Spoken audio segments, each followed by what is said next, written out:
نحمده ونصلي على رسوله الكريم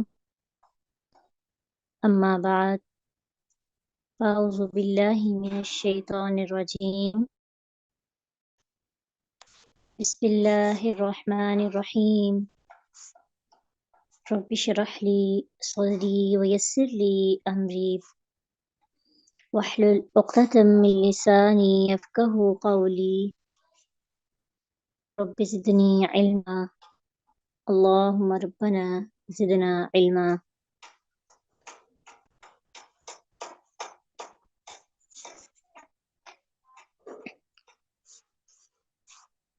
مرکب اشاری ہم پڑھ رہے تھے اور اس میں ہمارا ٹاپک ہے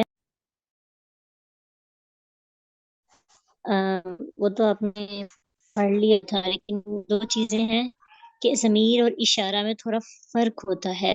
میننگس چاہے کرنے میں ویسے سیم ہوتے ہیں. جیسے آپ دیکھیں پروناؤنس جو ہوتا ہے نا، آپ اگر اس کو انگلش یا اردو میں دیکھیں تو ایک ہوتی ہے ضمیر، یعنی ہم کہتے ہیں کہ خالد اسکول جاتا ہے، وہ میرا بھائی ہے، وہ بہت محنتی ہے.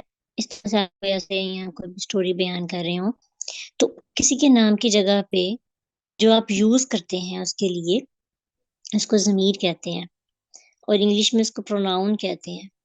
ٹھیک ہے، تو یہ تو پروناؤن میننگ چاہے اس کا بھی وہ اور اس استعمال ہوتا ہے. اشارہ ہوتا ہے یعنی کسی کو پوائنٹ آؤٹ کر کے کہنا کہ وہ پنکھا ہے، یہ کتاب ہے، اور وہ کرسی ہے، یا پھر کسی بھی چیز کو ہم پوائنٹ آؤٹ کر کے کہتے ہیں، اشارہ اس کی طرف کر کے کہتے ہیں کہ یہ وہ ہے. اشارہ وہ ہوتا ہے اور ضمیر جو آپ کو پہلے بتایا ہے، یہ بس دو چیزیں ہم نے یاد رکھنی ہیں. اور ضمائر بھی انشاءاللہ ہم پڑھیں گے، اب وہ نیکسٹ سیمسٹر میں دیکھیں گے کہ ضمائر کی بھی پوری گردان سی ہوتی ہے، 14 سیگے ہوتے ہیں. اس میں پھر آپ جب پڑھ لیں گے نا تو آپ کو ہوا، ہیا، ہم، ہن، کا، کی، کے، یہ سب کی سمجھ آ جائے گی. ابھی تو اسماء اشارہ آپ نے پڑھ لی ہیں، تو بس ضمائر وہ انشاءاللہ ہم اب سیکھیں گے ایگزامس کے بعد.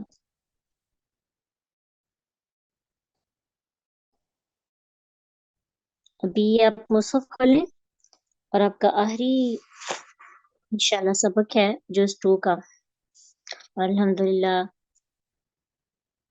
یہ پارہ ہم نے 1 منتھ میں مکمل کیا ہے. تو اللہ تعالیٰ آپ سب کی کوشش کو، محنت کو قبول کرے، آمین. پچھلے لیکچر سے متعلق آپ کا اگر کوئی سوال ہو تو آپ پوچھ لیں، ادروائز پھر ہم آگے سے شروع کریں.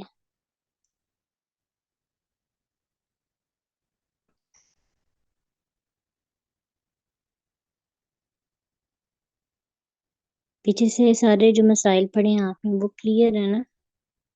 اس دفعہ تو آپ کو بڑے دھیان سے پیپر کی تیاری کرنی ہے، کیونکہ اس میں مسائل ہے نا، تو بس فوکس کر کے دیکھ لیجئے گا.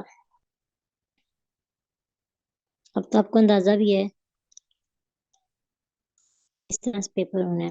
اس دفعہ پرسنٹیج آپ کی بڑھا دی، 100% مارکس والا ونر ہے انشاءاللہ. ماشاءاللہ سب اتنے انٹیلیجنٹ ہیں آپ.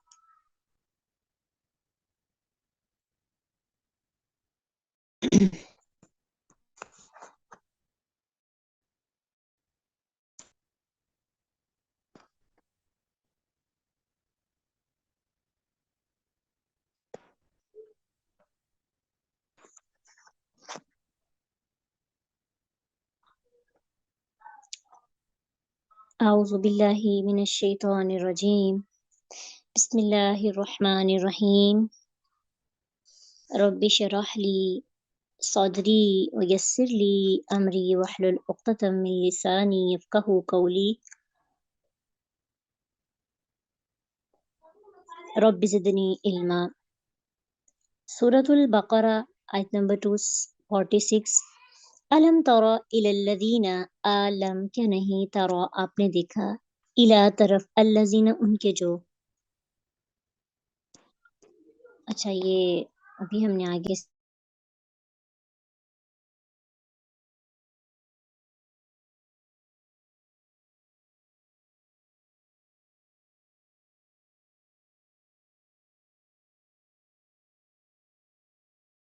جی، علم کیا نہیں تارا آپ نے دیکھا، الا طرف البلائی سرداروں کے، من بنی اسرائیل بنی اسرائیل میں سے، من بعد موسیٰ موسیٰ علیہ السلام کے بعد. اب یہ بھی بنی اسرائیل کا ہی واقعہ ہے. اس جب قالو انہوں نے کہا لنبی جن نبی کے لیے، ایک نبی تھا وہاں پہ، اس کے لیے وہاں کے رہنے والوں نے کہا، لہم اپنے نبی کے لیے، اپنے نبی کے لیے انہوں نے کہا، لہم مبعث کہ مقرر کر لنا ہمارے لیے، مالکن ایک بادشاہ. کیوں مقرر کر؟ نقاتل تاکہ ہم لڑیں، فی سبیل اللہ اللہ کے راستے میں. قال اس بادشاہ اس نبی نے کہا، حل کیا عاصی تم امید ہے تم سے، ان اگر کتبہ لکھ دیا جائے علیکم تم پر، القتال جنگ کرنا، اللہ کے نہ تقاتلو تم لڑو. قالو انہوں نے جواب دیا، انہوں نے کہا، وما اور کیا ہے لنا ہمارے لیے، اللہ نقاتل کے ہم نہ لڑیں اللہ کے راستے میں، وقد اخرجنا حالانکہ تحقیق نکالے گئے ہم، من دیارنا اپنے گھروں سے، و ابنائنا اور اپنے بیٹوں سے، فلما پھر جب کتبہ ان پر لکھ دیا گیا، فرض کر دیا گیا، علیہم ان پر، القتال لڑنا، تولو تو وہ پھر گئے، الا قلیلا مگر بہت تھوڑے، منہم ان میں سے، واللہ اور اللہ علیم خوب جاننے والا ہے، بالظالمین ظالموں کو. اب بنی اسرائیل کے ایک اور گروہ کی یہاں پہ مثال اور ان کی سمجھیں کہ کرتوتوں کا ذکر ہے کہ وہ کیا کرتے تھے. دراصل وہاں پہ نا یہ طالوت اور جالوت کا واقعہ یہاں سے شروع ہو رہا ہے، اور وہاں پہ ان کا ایک نبی تھا. کچھ لوگوں نے اس کا نام بھی بتایا ہے، لیکن ہمیں نہیں پتا کہ اس کا کنفرم نام کیا ہے. بس اللہ نے اس نبی کا ذکر نہیں کیا. اللہ چاہتے تو اللہ نے یہاں پہ طالوت کا بھی ذکر کیا، جالوت کا بھی ذکر کیا، داؤد علیہ السلام کا بھی ذکر کیا، لیکن اس نبی کا جو اس وقت وہاں پہ موجود تھے، اللہ سبحانہ تعالیٰ نے اس کا ذکر یہاں پہ نہیں کیا. اب ہوتا یہ واقعہ شروع یوں ہے کہ بنی اسرائیل کے ایک عجیب قصہ کو اللہ سبحانہ تعالیٰ ذکر کریں کہ جب ان کی بزدلی اور جہاد کو ترک کرنے کی وجہ سے ان کے وطن سے ان کو نکال دیا گیا، ان کے بچوں اور عورتوں کو لونڈیاں اور غلام بنا لیا گیا، تو اس قوم کے سرداروں نے وقت کے نبی سے درخواست کی، آپ ہمارے لیے ایک بادشاہ مقرر کریں. اس وقت میں نبی ہی بادشاہ ہوتا تھا، لیکن کہنے لگے کہ آپ ہمارے لیے الگ سے بادشاہ بنائیں تاکہ ہم اس کی قیادت میں، اس کی رہنمائی میں لڑیں. اور نبی تو نبی ہوتا ہے، اس کو مزاج کی، انداز کی عادت ہو جاتی ہے، لوگوں کو وہ جانچ لیتا ہے، پرکھ لیتا ہے. نبی نے کہہ دیا، اچھی طرح دیکھ لو، یہ نہ ہو کہ تم پر جب جہاد فرض کر دیا گیا تو تم لڑو ہی نہ. کہتے ہیں ایسا کیسے ہو سکتا ہے کہ ہم لڑائی نہ کریں، انہوں نے تو ہمارے بیٹوں کو گھروں سے نکالا، ہمیں گھروں سے نکالا، تو ہم تو لڑیں گے ہی لڑیں گے، استقامت کے ساتھ لڑیں گے، فتح بھی حاصل کریں گے. تو پھر کیا ہوا کہ نبی کی بات سچی نکلی. جب اللہ سبحانہ تعالیٰ نے ان پر جہاد فرض کیا تو ان میں سے بہت کم تھے جنہوں نے پھر اپنے اس مشن کو پورا کیا، بلکہ بہت سے لوگ منہ موڑ کر چلے گئے. اب ہوا کیا، 21 کو بادشاہ مقرر کیا گیا تھا. قال کہا، لہم ان کے لیے، نبی شہم ان کے نبی نے، ان اللہ بے شک اللہ، قد تحقیق باسا مقرر کر دیا ہے، لکم تمہارے لیے، طالوت کو، مالکن بادشاہ. انہوں نے بادشاہ کہا تھا نا. بعض اوقات انسان اپنے سوالوں میں خود ہی پھنس جاتا ہے. وہ سوچتے ہوں گے کہ ہمارے سرداروں میں سے کوئی ایک بادشاہ بن جائے گا جس کے پاس جائیداد، مال و دولت، سرمایہ بھی ہے. اللہ کے ہاں تو ان سب چیزوں کی ویلیو نہیں نا ہوتی. اللہ نے ایک بڑا انٹیلیجنٹ شخص تھا طالوت نامی، اس کو بادشاہ بنا دیا۔ اب کہنے لگے قالو، انہوں نے کہا انا کیسے یکون ہو سکتی ہے لہو اس کے لیے الملک بادشاہت علینا ہم پر ونحن اور حالانکہ ہم احق کو زیادہ حقدار ہیں بالملکی بادشاہت کے منہ اس سے ولم اور نہیں یؤتا وہ دیا گیا سعتن وسعت من المال مال سے قالا اس نے کہا، کس نے کہا؟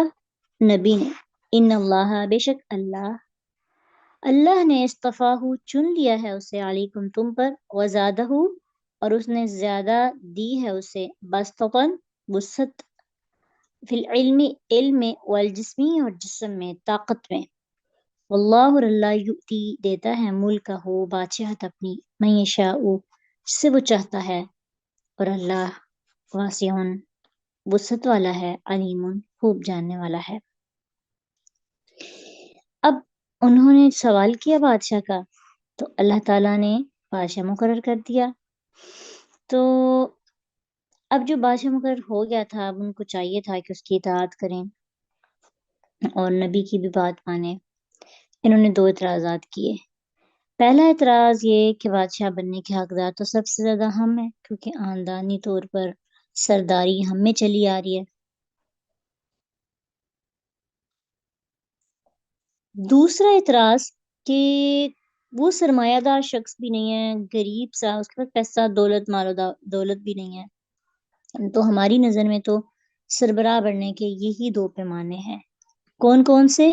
ایک یہ کہ خاندان جو ہے وہ اچھا ہو اور سرمایہ دار بھی ہو۔ اور آج بھی اگر آپ دیکھیں گے کس کو پالیٹکس میں آنے کی پرمیشن دی جاتی ہے جس کے اندر یہ دونوں چیزیں ہوتی ہیں، کوئی عام سا انسان آگے بڑھنا اس کے لیے بہت مشکل ہے۔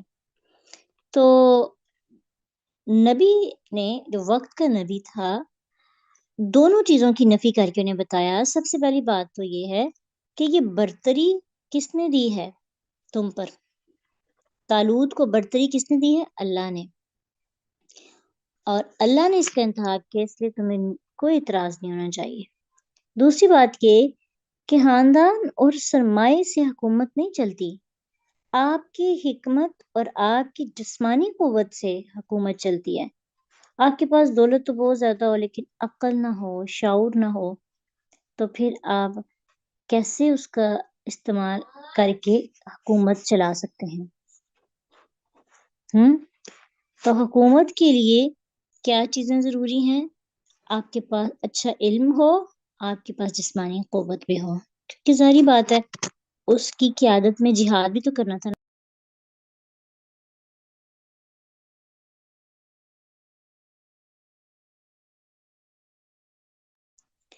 تو اب بات یہ ہے کہ تم نے ڈیمانڈ کی تھی، اب تمہیں اس طالوت کو بادشاہ بنانا ہوگا۔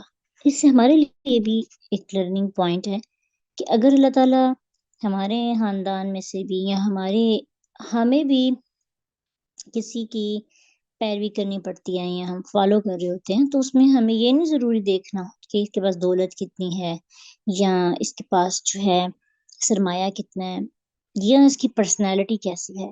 بیسک چیزیں کیا ہوتی؟ حکمت، دانائی، شعور، یہ دونوں چیزیں ان تمام سرداروں میں سب سے زیادہ کس میں تھی؟ طالوت میں۔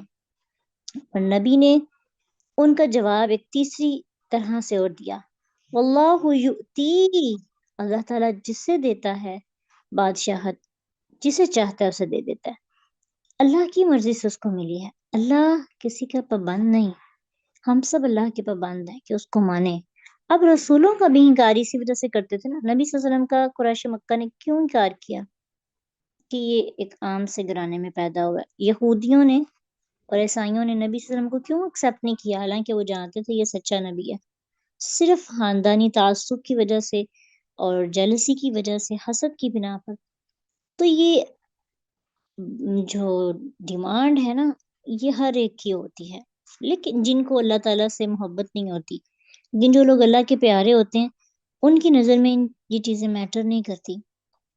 وہ دیکھتے ہیں کہ علم، شعور اور نیک نامی کسی بھی چیز میں ان کو اگر ڈیسائیڈ کرنا ہو تو ان کے لیے فرسٹ پریورٹی یہ ہوتی ہے کہ کوئی بندہ علم میں کیسا ہے، سکلز اس کے پاس جیسے جاب کے لیے کسی کو ہائر کرنا ہو.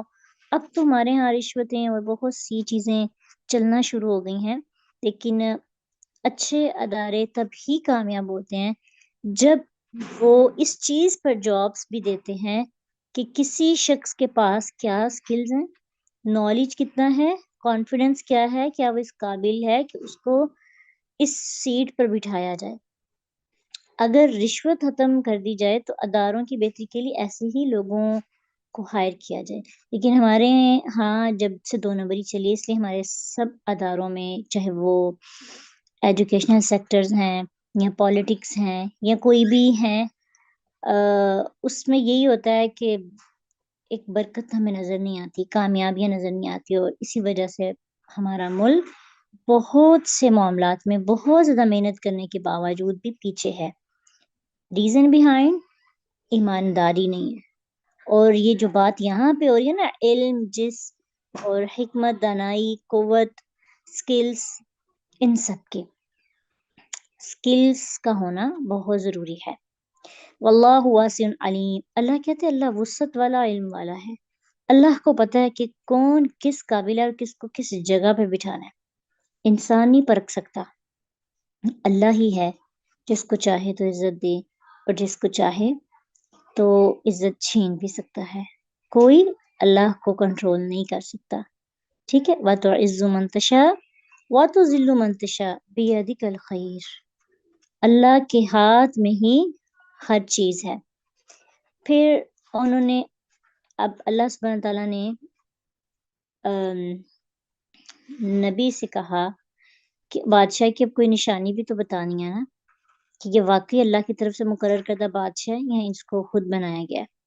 تو قال کہا لہم ان کے لیے نبیہم ان کے نبی نے، ان بے شک آیت نشانی ملک ہی اس کی بادشاہت کی، ان کے یأتیکم آ جائے گا تمہارے پاس، التابوت تابوت ایک صندوق تھا، فی جس میں سکینت سکینت ہے، تسکین ہے، من ربکم تمہارے رب کی طرف سے، وبقیت اور باقی ماندہ چیزیں، یعنی بقیہ یہ کہہ سکتے ہیں کہ ان کا پچھلا جو ورثہ ہے، مما اس میں سے جو تارکہ چھوڑ گئے آل موسیٰ موسیٰ آل موسیٰ و آل ہارون اور آل ہارون، تحملہ اٹھائے ہوئے ہوں گے اسے، الملائکۃ فرشتے، ان بے شک فی ذالک اس میں لآیتن البتہ ایک نشانی ہے ان لوگوں کے لیے جو لوگ ایمان لانے والے ہیں.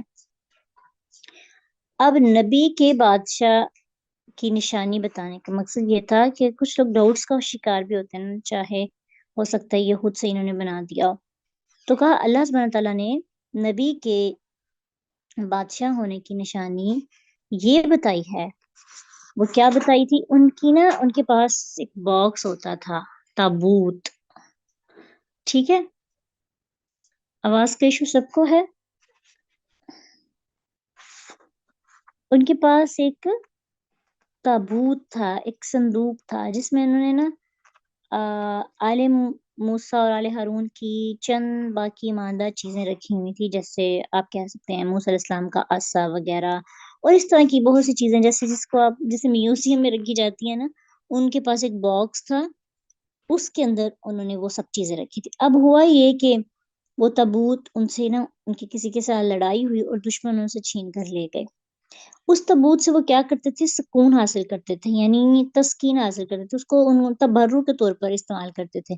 وہ کوئی بھی کام ہوتا ہے یا پھر جنگ وغیرہ ہوتی تو اس کو سامنے رکھتے اور اس کی وجہ سے پھر ان کو تھوڑا سی نا تسکین ملتی. اور اللہ تعالیٰ نے اس میں ان کے لیے ایک سکون اور اطمینان رکھا تھا. اب وہ صندوق وہ کھو بیٹھے، جس کی وجہ سے جو ہے نا وہ اس کو ڈھونڈنا چاہتے تھے. تو اللہ نے کہا کہ اس بادشاہ کے اللہ کی طرف سے ہونے کی نشانی یہ ہے کہ تمہارے پاس تابوت واپس آ جائے گا اور فرشتے اس کو اٹھا لائیں گے. اور جب وہ تابوت آ گیا تو پھر کیا ہوا، انہوں نے اس کو بادشاہ مان لیا اور پھر جہاد کے لڑنے کے لیے تیار ہو گئے۔ تو اس کے بعد اس سے ہمیں یہ بھی چیز سمجھ میں آتی ہے کہ جو لوگ چیزوں کو آسانی سے نہیں سمجھتے، ان کے لیے ان کے انٹرسٹ کی بات کر کے بھی ان کو گائیڈ کیا جا سکتا ہے۔ اتنی جلدی انسان کو حوصلے ہارنا نہیں چاہیے کہ فلاں بندہ تو میری بات مان ہی نہیں رہا یا اس کو اس چیز کا اثر نہیں ہو رہا۔ ہم کیا کریں، اس کے انٹرسٹ کی بات کریں، وہ کس چیز پر بات کرنا چاہتے ہیں، پھر اس کے ذریعے رفتہ رفتہ رفتہ اپنے پوائنٹ پہ آئیں، اور اللہ تعالیٰ ایسے بھی لوگوں کے دلوں کو بدل دیتا ہے۔ قرآن ہمیں یہ طریقہ سکھاتا ہے۔ جیسے کچھ بچے ضدی ہوتے ہیں یا بات نہیں مان رہے ہوتے، آپ ان کے انٹرسٹ کی بات کریں کہ وہ کس چیز میں انٹرسٹ لے رہے ہیں، کس چیز میں ان کا انٹرسٹ ہے۔ اب ان کے انٹرسٹ سے بات کرتے کرتے کچھ دن بات کریں، اور پھر جب آپ کے ساتھ فرینڈ شپ ہو جاتی ہے، کنیکشن بلڈ ہو جاتا ہے، تو پھر آگے آپ ان کا پراپر کاؤنسلنگ کر سکتے ہیں۔ دیکھیے جتنا قرآن میں ہمیں پتہ ہے، ویسے تو اس کے بارے میں ایک بڑی سٹوری تفصیل میں پڑھی تھی، لیکن اس کے بارے میں نا ہمیں دلائل پراپر نہیں ملتے، تو اس وجہ سے پراپر ایک ہی پوری سٹوری بنائی گئی ہے کہ فرشتے اس کو جو ہے نا ہانگ کر لے کر بنی اسرائیل تک لائے اور طالوت کے گھر کے سامنے چھوڑ دیا، لیکن آئے تو فرشتے ہی لے کے تھے نا، یہ تو ہمیں قرآن سے مل رہا ہے۔ تو بس ہمارا اس چیز پہ یقین ہے کہ اللہ تعالیٰ نے کہا تھا نا تابوت مل جائے گا، تو فرشتے جہاں بھی وہ تھا، جو بھی دشمن لے کے گئے تھے، وہاں سے اٹھا کر لے آئے، اور جب وہ آ گیا تو پھر وہ سکون میں آ گئے۔ فلما، پھر جب، اب وہ جنگ کے لیے تیار ہو گئے تھے نا، تو آپ کو پتہ ہے بہت سی چیزیں نا اسرائیلی روایات ہیں۔ جیسے اب دیکھیں یوسف علیہ السلام کے واقعہ میں جو عزیز مصر کی بیوی ہے، قرآن نے اس میں اس کا نام نہیں بتایا زلیخا۔ یہ زلیخا نام ہمیں اسرائیلی روایات سے ملتا ہے، نہ قرآن نے بتایا نہ حدیث نے بتایا، وہ خاموش ہیں دونوں، ٹھیک ہے۔ تو اس لیے ہمیں تو اس کا نام بھی اوتھینٹک نہیں پتا کہ اس کا نام اوتھینٹک کیا تھا۔ تو یہ بہت سی نا چیزیں ہماری پرانی تفسیر کے اندر اسرائیلی روایات سے ملی جلی ہے۔ اس لیے اسرائیلی روایات کے بارے میں نہ تو ہم یہ کہہ سکتے ہیں کہ وہ پوری کی پوری جھوٹی ہیں، نہ ہم ان کے سچا ہونے کی تصدیق کر سکتے ہیں۔ اس لیے ہم اس پر خاموشی اختیار کرتے ہوئے جتنا اللہ نے اور اللہ کے نبی نے ہمیں باتیں بتائی ہیں اتنی بات کر کے آگے بڑھیں، کیونکہ اللہ نے بات اتنی بتائی ہوتی ہے جتنے کی ضرورت ہوتی ہے۔ اللہ کو پتہ ہے نا اس بات میں کیا لرننگ ہے۔ تو پھر جب فاصلہ جدا ہوا طالوت بالجنود اپنے لشکروں سے، قال، اس نے کہا، ان بے شک اللہ مبتلیکم، با نام واو روٹ ورڈ اس کا، آزمانے والا تمہیں، بنہر ایک نہر سے، فمن تو جس نے، شاربہ پیا، منہ اس سے، پانی، ٹھیک ہے، فلیسا تو نہیں ہے وہ، منی مجھ سے، وملم اور جس نے نہ یا طعام کو چکھا اسے، فإنہ تو بے شک وہ، منی مجھ سے ہے، مگر مانی غطرفہ چلو، جو چلو بھر لے، غرفتن ایک چلو، بیادی ہی اپنے ہاتھ سے۔ کتنی بڑی آزمائش ہے کہ پانی، راستے میں ایک نہر آئے گی، پانی پینا ہے کتنا، ایک ہاتھ سے بس، فشاربو تو انہوں نے پی لیا، منہ اس سے، سب نے پی لیا لیکن بہت تھوڑے سے تھے جنہوں نے نہیں پیا۔ اور پھر کیا ہوا، فلما پھر جب جاوزہ ہو اس نے پار کیا، ہوا اس نے، والذین اور انہوں نے جو آمنوا ایمان لائے تھے، معاہو ساتھ اس کے، قالوا انہوں نے کہا، لا طاقت لنا نہیں کوئی طاقت ہمارے لیے، الیوم آج، بجالوتن ساتھ جالوت کے، وجنودہ اس کے لشکروں کے، قالا کہا اس نے، الذین انہوں نے جو یظنون یقین رکھتے تھے، یعنی وہ لوگ جو اللہ کی ذات پہ پورا یقین رکھتے تھے، کہتے ہیں کہ انہم بے شک وہ، ملاقات کرنے والے ہیں اللہ سے، کم کتنی ہی ہے، من فئتن جماعتیں، قلیلتن تعداد میں کم، غلبت غالب آ جاتی ہیں، فئتن جماعتوں پر، کثیرتن بہت زیادہ، باذن اللہ، اللہ کے اذن سے، واللہ، اور اللہ مع الصابرین، صبر کرنے والوں کے ساتھ ہے۔ اب بنی اسرائیل کے اس گروہ کی آزمائش شروع ہو رہی ہے۔ پہلے بھی آزمائش ہوئی، اس پہ وہ گرتے ہوئے چلے، انہوں نے قبول تو کر لیا نبی کو۔ اب وہ کہتے تھے نا ہم جہاد کریں گے، تو جہاد کرنے کے لیے حوصلہ بھی تو ہونا چاہیے نا۔ تو بنی اسرائیل کی بہت بڑی تعداد لڑنے کے لیے نکلی تھی۔ طالوت نے ان کی طاعت، جفا کشی، بھوک پیاس میدان جنگ میں صبر کا امتحان لینا ان کا ضروری سمجھا۔ کیوں سمجھا؟ تاکہ جو لوگ اصل ہیں ایمان والے، وہ اور جو ایمان والے نہیں، وہ الگ الگ ہو جائیں۔ اب ان کا مقابلہ تھا جالوت سے۔ یہاں پہ نا ملتے جلتے لفظ ہیں، تو یاد رکھیے گا، طالوت بادشاہ کا نام ہے، تابوت اس باکس کا نام ہے، جالوت دشمن کا نام ہے، ٹھیک ہے، جس دشمن سے وہ لڑنے کے لیے نکلے ہیں۔ تو کہنے لگے کہ ہم آج جالوت اور اس کے لشکروں کے مقابلے میں طاقت نہیں رکھ سکتے، لیکن پختہ ایمان والے جنہیں اللہ سے ملاقات کا یقین تھا، ان کی ہمت بڑی اسٹرانگ تھی، ان کے فیصلے بڑے مضبوط تھے۔ انہوں نے کیا کیا؟ پوری ہمت کے ساتھ کام لیا۔ اب اللہ نے ان کو پہلے کیسے آزمایا؟ ایک نہر سے۔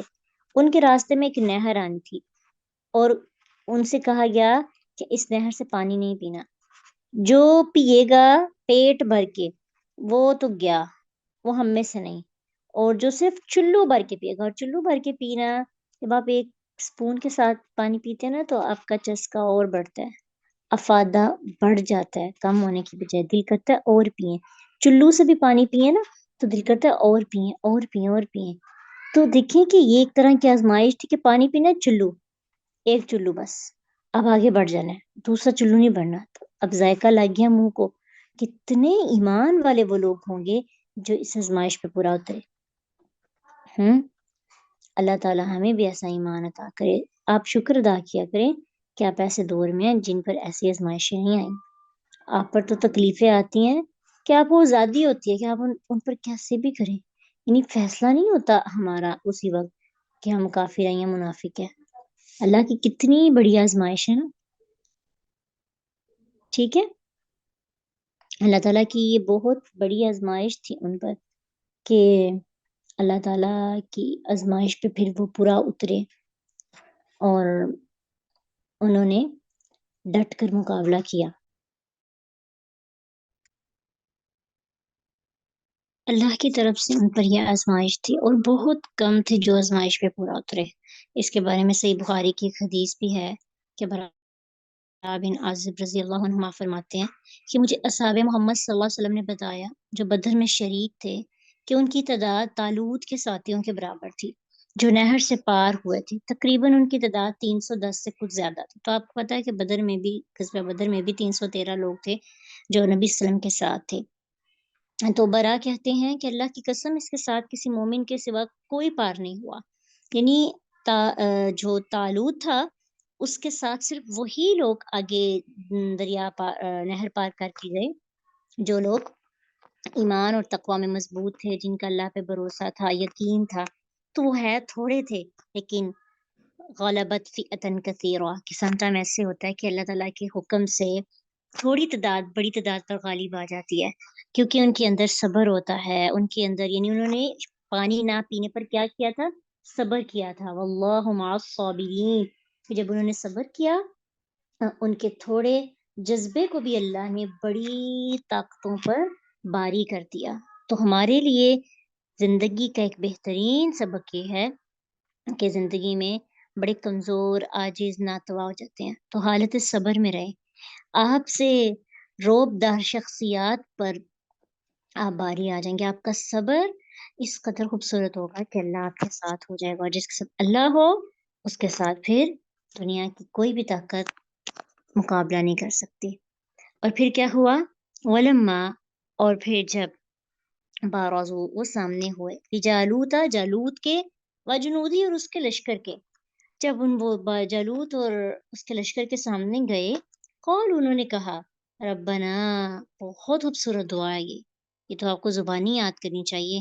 اے ہمارے رب، افریغ، ڈھال دے، انڈھیل دے، علینا ہم پر، صبرن صبر، وثبت اور جما دے، ثبت کر دے، مضبوط کر دے، اقدامنا ہمارے قدم، ہمارے قدموں کو، وانصرنا اور ہماری مدد کر، علی القوم الکافرین، ایسی قوم پر جو کافر ہیں۔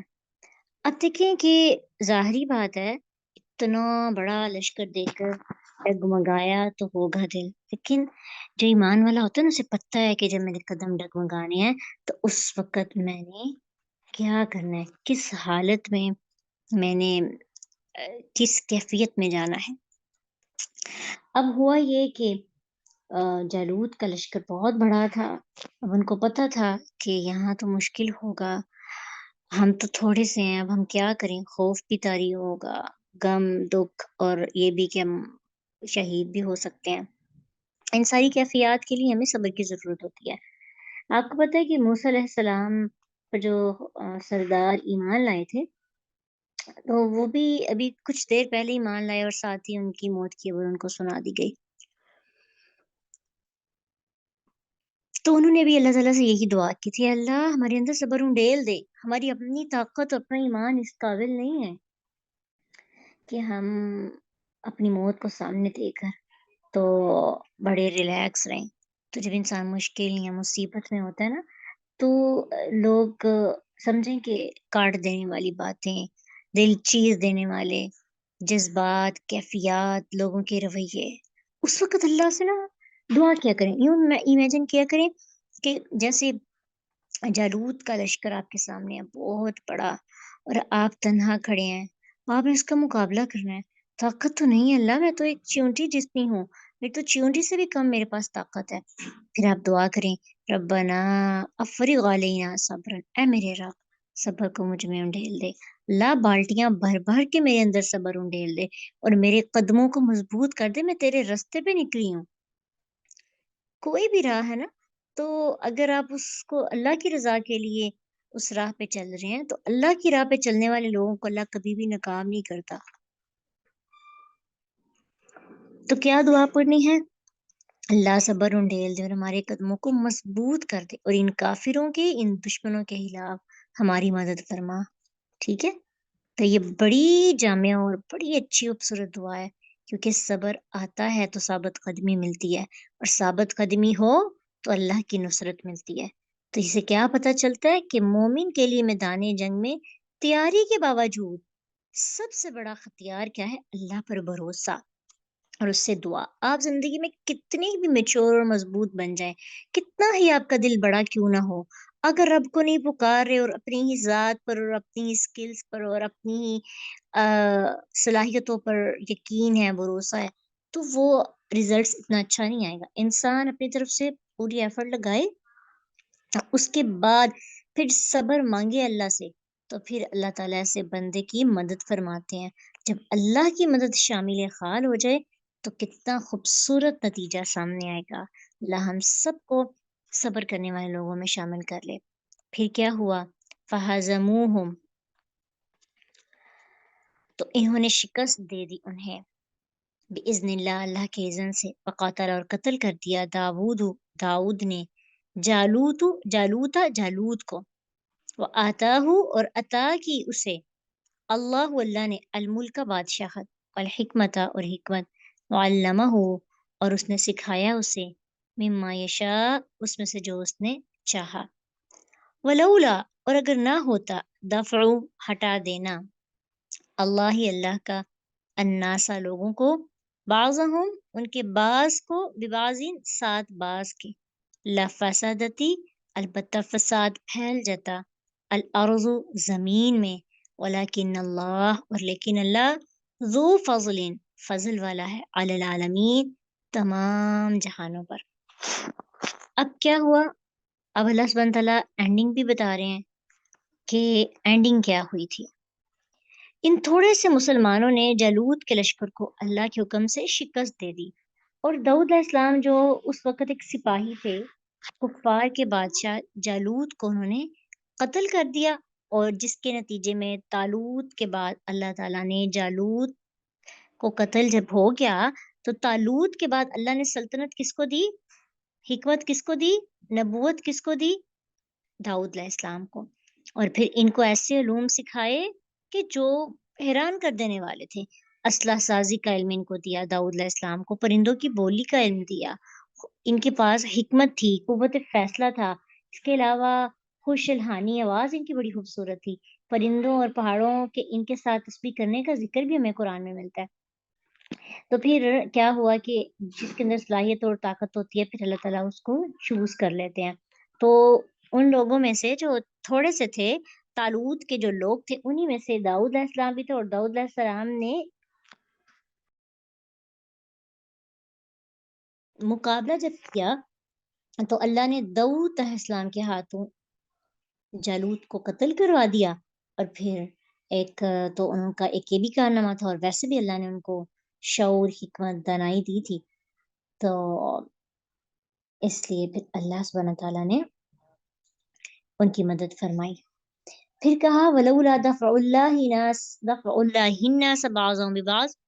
اس سے یہ پتہ چلتا ہے کہ جب کوئی گروہ قوت کردار کے نشے میں بدمست ہو کر انسانی حد سے آگے بڑھ جاتا ہے تو پھر اس کے مقابلے میں اللہ کسی دوسرے گروہ کو اٹھاتے ہیں اور پھر وہ گروہ اس کے ساتھ مقابلہ کرتا ہے اور ان کو تباہ کرتا ہے اور پھر دنیا میں امن قائم ہوتا ہے. جب کہیں پہ فساد پھیلتا ہے نا تو اللہ تعالیٰ اس فساد کے خاتمے کے لیے کسی نہ کسی گروہ کو، کسی نہ کسی انسان کو آگے کرتے ہیں.